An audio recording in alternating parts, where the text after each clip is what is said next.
Madame, Monsieur, bonjour. Une tempête violente balaie la Corse depuis hier soir. Tout d'abord le littoral oriental, ensuite le littoral occidental, avec des vents violents dépassant parfois les 100-110 km/h, comme par exemple tout à l'heure à Ajaccio. Et des quantités de pluie très importantes. Localement, nous allons dépasser les 100 litres d'eau au mètre carré. La plus grande prudence est de mise. Nous reviendrons évidemment sur cette information avec Sophie Olmica tout à l'heure dans son bulletin météo.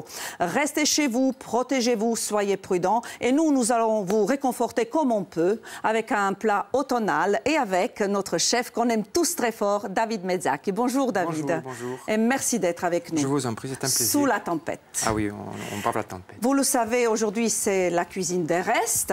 Il ne reste pas grand-chose, mais ça prouve que c'est un chef très fort. Même avec si peu d'ingrédients, il va y arriver, j'en suis convaincue. On va essayer. On regarde ensemble ce qu'il reste dans notre réfrigérateur. Qu'est-ce qu'on a trouvé? Alors il reste un potimarron, un petit morceau de bout de potimarron. Un bout de potimarron, du gingembre, oui. Du fenouil. Un peu. Il reste un oignon, un petit champignon. Oui. Je pense que c'est le parmesan, voilà. De la voulette. Ou de la pancette. Pancette ou voulette, voilà. Comme vous voulez. Oui. Il y a quelques gambas. Des gambas que vous avez eu la gentillesse d'apporter, parce qu'effectivement, je vous ai donné un petit peu les ingrédients qui restaient. Il faut bien y arriver quand même à faire un plat. Juste, ouais. Ça, c'était juste. Et puis... J'ai porté des trompettes de la mort. Bon, c'est la saison des champignons. Super. Alors, ça marche avec des girolles, des cèpes. C'est vraiment un plat de saison. Voilà, donc on va faire une petite poêlée sympathique. Ouais. Qu'on va démarrer tout de suite. Mais pourquoi pas. Il me reste de la farine de châtaigne, sinon vous la prendrez pour chez vous après. Ah, c'est gentil, c'est gentil. Ça va être très rare cette année, je pense. Et c'est malheureusement très très rare, c'est vrai. C'est gentil d'y avoir pensé. On peut faire une petite sauce, mais bon, après, dans le temps que nous avons, ça va être un peu juste. Mais là, on va faire juste la petite poêlée sympathique que l'on va arroser d'huile d'olive et qu'on va sûrement déglacer. J'ai vu qu'il y a du vinaigre balsamique. Oui, on a du balsamique. On va déglacer un petit peu pour faire un petit jus. C'est vous le chef, je suis votre second. Qu'est-ce que je peux faire? Alors, si vous voulez bien m'éplucher l'oignon. Ça fait une semaine que j'épluche les oignons, les amis. Je n'en peux plus. Je ne le ferai plus. Je plaisante.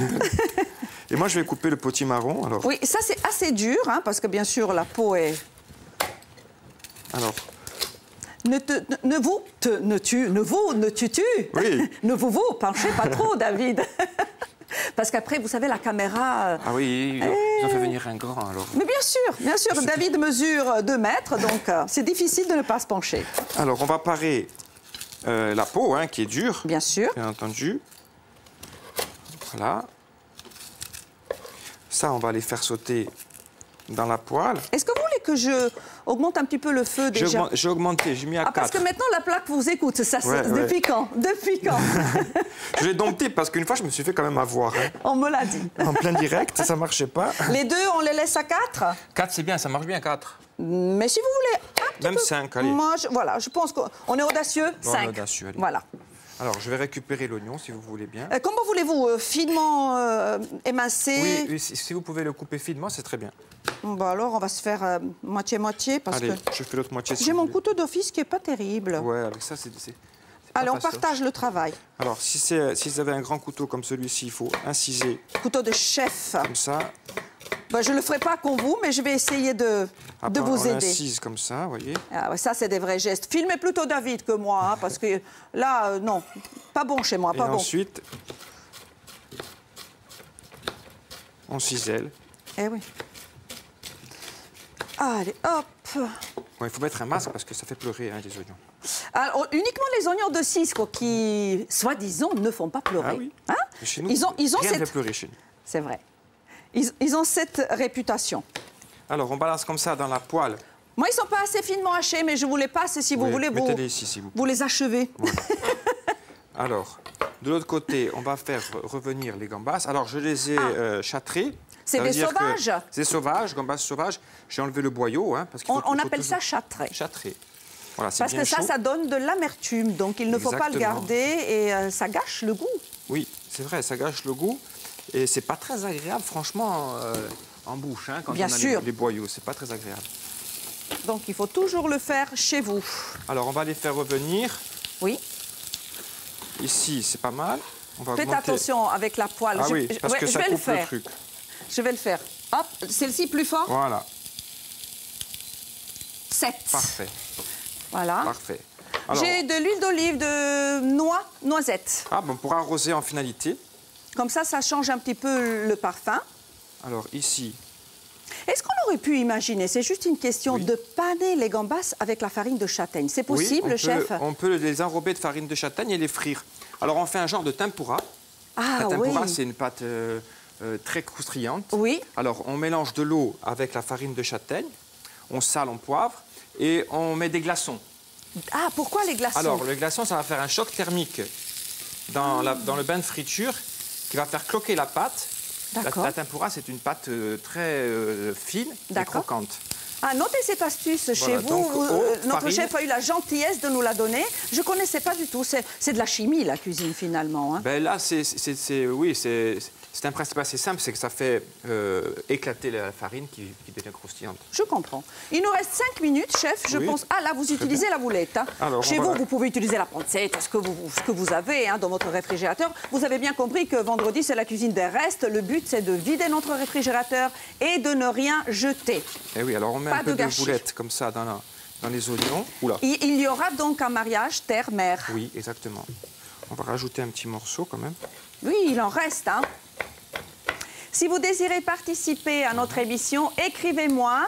Mon adresse email marina.rebaldi@francetv.fr. Sinon, mon compte Twitter @marina-rebaldi. J'attends aussi vos photos, les photos de vos réfrigérateurs. J'en ai déjà eu 2. Ah ouais? Oui. Sympa, donc, je ça. conseille à nos téléspectateurs de prendre une photo des restes.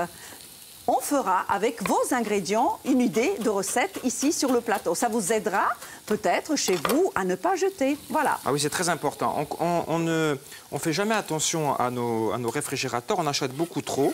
Et on jette. Et on jette. Après, on dit ça nous coûte cher. Et nous, c'est anti-gaspi. Non, il ne faut pas gaspiller parce que déjà, c'est pas bon pour la planète. Et c'est pas bon pour votre budget. Exactement. Alors souvent, on dit le bio, c'est cher. Alors on ne mange pas bio, mais si on sait consommer correctement, on fait des économies aussi. On peut consommer bio. Voilà, on achète Et moins. on achète les bonnes quantités et on produit les bonnes quantités. 4 minutes. Très bien. Ben, je vois les gambas qui sortent déjà. Alors, pas trop cuites non plus, hein, sinon elles sont sèches. Ben, la couleur nous parle, Voilà. j'imagine. Elles sont rosées, elles sont belles. On en met 4. Est-ce qu'ici, ça vous arrange que l'on dresse ou vous voulez qu'on déplace l'assiette en régie? C'est bon, on ne bouge plus. Alors ça, je la mets ici, voilà. Oui, parce qu'esthétiquement, voilà, vraiment, dans cette assiette, Voilà, on fait c'est sauter. parfait. Et les trempettes Ah oui, je mets. Je les ai déjà un peu fait revenir parce que je les ai nettoyés parce que c'est souvent plein de petites brindilles, de petits... Vous avez le temps, chef, on a 3 minutes, vous avez le temps. Hein. Alors, on les nettoie bien parce qu'il y a souvent des petites branches, des petites feuilles, il faut bien les nettoyer. Hein. Et on les lave donc? Oui, il faut bien les laver. Après, on les fait suer un petit peu, comme ça. Donc, c'est un champignon qui boit beaucoup le jus. Oui. Quand on fait une sauce brune, quand on fait une sauce pour un poisson, il faut faire attention, ça boit beaucoup de jus. C'est très fin, mais ça boit beaucoup de jus. Alors, il faut toujours en mettre un peu plus. Hein. Et là, on va déglacer. Je pense que c'est du balsamique. C'est du balsamique, je vous le garantis. Voilà. Ça va donner une petite acidité légèrement sucrée. Exactement. Ça va réduire un petit peu, ça va... Ah, je ne sais pas ce que c'est, mais on va le mettre. Ah, c'est du thym. C'est du thym, oui, voilà. Séché. Voilà, c'est très bien. Eh bien voilà, David utilise tout, c'est super. Et on a du poivre, on va poivrer. David, est-ce que je peux dire à nos téléspectateurs que très prochainement, il y a un très beau livre qui sort? Oui, je pense que fin octobre, début novembre, il sera là, on va faire une belle fête. Ben, j'espère bien. Et le titre? Alors, Corsica, terre de savoir-faire.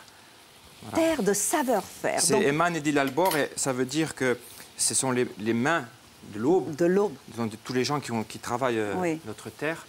Et les mains qui travaillent. Eman, c'est les émanations. Quand le matin, le soleil frappe sur la terre, il y a de la fumée qui sort. J'avais l'impression que la terre cuisinait. C'est pour ça que c'est beau. Vous reviendrez bien sûr faire un autre manja pour nous montrer votre livre et cuisiner une des recettes qui sera avec les producteurs corses. Et totalement. Et l'éditeur est corse. Et l'éditeur également. L'édition Clémentine. Super. Alors. Allez, ça y est, on dresse. On a 1 minute 30. Oui, alors, on est bon. Moi, je vais prendre les couverts. Il faut être généreux avec les champignons parce que c'est très, très bon. Alors, fourchette, couteau. La boulette, elle sent très bon. Hein. Ça sent très, très bon. Je ne sais pas de qui elle est, mais elle sent très, très bon.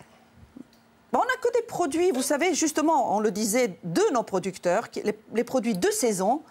Et on respecte cette saisonnalité à chaque fois. On arrose un peu avec le jus. Ah oui, alors je préviens l'équipe que le plat est pour moi. Désolée. Est-ce que je reste ici? Et qu'est-ce qu'on a là? Ça, c'est de parmigiano. On va râper. On va le râper. On ne jette rien. On va le râper. Pecorino, me dit-on. Ah oui, on va faire comme ça. Oh là, c'est magnifique ça. C'est sublime. On pourrait, si on avait rajouté quelques noisettes pour un petit croquant. Ah, voilà, notez, quelques noisettes. Ou noix, si on aime. Ou des noix, ouais. La musique me dit que c'est le moment de déguster. Allez-y. Et je prends un peu de tout. Et avec les chutes des légumes, on peut faire un bouillon ou une petite soupe. Ah oui, même ça, même ça. Sel. Évidemment, il ne manque rien. Voilà. David, c'est excellent. Gentil. Un énorme bisou. Un bon week-end à tous. Merci, merci à vous, David. Bientôt. Merci. Et bravo pour votre livre. J'ai hâte de vous revoir pour Très bientôt, on va faire une belle fête. le montrer. Et je continue. Bon appétit et bon week-end.